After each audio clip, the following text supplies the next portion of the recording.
नमस्कार, मैं हूं अंकुर और आप देख रहे हैं सत्यहिंदी.com। जैसा कि आपको पता है कि सत्य हिंदी का ऐप भी आ चुका है, तो उसको डाउनलोड करने के लिए आप इस वीडियो के डिस्क्रिप्शन में जाइए। वहां पे आपको एक लिंक मिलेगा, जहां पर आप अगर क्लिक करेंगे तो आप वो ऐप डाउनलोड कर सकते हैं।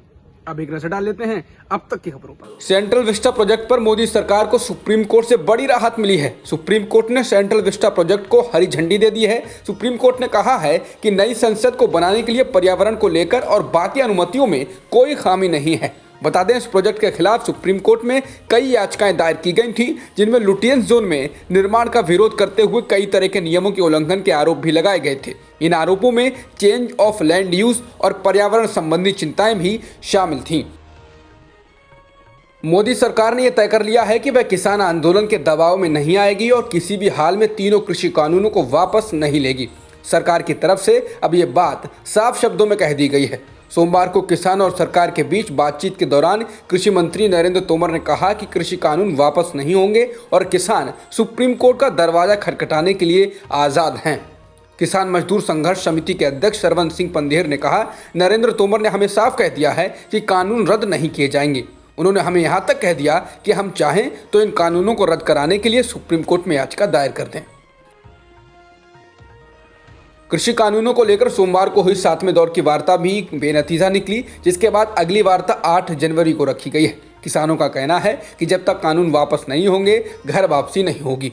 वहीं अब किसान आंदोलन तेज करने की योजना बना रहे हैं और इसी क्रम में 26 जनवरी को ट्रैक्टर परेड निकालने जाने की योजना है। अयोध्या राम मंदिर निर्माण की जिम्मेदारी संभाल रहे ट्रस्ट ने रविवार को बताया कि मंदिर के नींव का काम जनवरी के अंत तक शुरू हो जाएगा। ट्रस्ट ने बताया कि मिट्टी के अध्ययन का काम 7 महीनों बाद अब भी पूरा नहीं हुआ है। श्री राम जन्मभूमि तीर्थ क्षेत्र के महासचिव चंपत राय ने कहा कि राम मंदिर का निर्माण कार्य शुरू होने के दिन से 36 से 39 महीनों में पूरा हो जाएगा। इंदौर में हुई पत्थरबाजी की घटना के बाद पुलिस ने अल्पसंख्यक बहुल इलाके चांदनखेड़ी में कार्रवाई करना शुरू कर दिया है। प्रशासन अब इस इलाके में सड़क को चौड़ी करने की योजना पर काम कर रहा है, जिसके कारण पहले से ही 2 समुदायों की हिंसक झड़प के बाद सहमे गांव में अब घरों को तोड़ा जा रहा है। सड़क को चौड़ी करने के लिए करीब 13 घरों में आंशिक रूप से तोड़फोड़ की गई है। बता दें, हिंदू संगठनों के लोगों ने राम मंदिर के लिए धन जुटाने के लिए रैलियां निकाली थी, जिसके बाद एक गुट ने रैली पर पथराव किया। उसके बाद दोनों गुट आमने सामने हो गए थे और काफी हिंसक झड़प हो गई थी। कोविशील्ड के निर्यात पर प्रतिबंध की खबरों के बीच बांग्लादेश और नेपाल जैसे पड़ोसी देश भारत से जल्द वैक्सीन हासिल करने के लिए संपर्क में हैं। हिंदुस्तान खबर के अनुसार बांग्लादेश ने आधिकारिक रूप से भारत से संपर्क करके उम्मीद जताई है कि उसे जल्द भारत से वैक्सीन उपलब्ध होगी। नेपाल भी इसी तरह की उम्मीद जाहिर कर रहा है। पूरे इंग्लैंड में फिर से लॉकडाउन लगा दिया गया है। प्रधानमंत्री बोरिस जॉनसन ने सोमवार को इसकी घोषणा की है। बुधवार से ये लागू हो जाएगा और फरवरी के मध्य तक रहेगा। AFP की रिपोर्ट के अनुसार इस लॉकडाउन में प्राथमिक और माध्यमिक स्कूल भी बंद रहेंगे। ब्रिटेन में सख्त कदम को तब उठाया गया है जब कोरोना संक्रमण के मामले काफ़ी ज़्यादा आने लगे हैं। ब्रिटेन में नए स्ट्रेन यानी नए किस्म का कोरोना संक्रमण पाया गया है। ये 70% अधिक तेज़ी से फैलता है।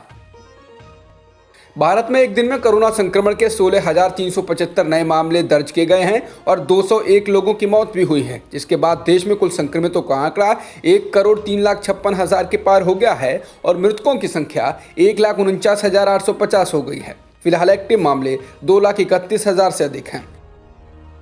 ऑस्ट्रेलिया के दौरे में टीम इंडिया के खिलाड़ियों के चोटिल होने का सिलसिला जारी है। अब इस कड़ी में KL राहुल का नाम जुड़ गया है। शनिवार को टीम इंडिया के अभ्यास सत्र के दौरान मेलबर्न में नेट्स पर बल्लेबाजी करते हुए उनकी बाईं कलाई पर मोच आई है। इसके बाद उन्हें मौजूदा बॉर्डर गावस्कर सीरीज से बाहर होना पड़ा है। अब तक की सुर्खियों में इतना ही। बाकी खबरों के लिए बने रहिए सत्यहिंदी.com के साथ। सत्य हिंदी का ऐप डाउनलोड करें गूगल प्ले स्टोर पर।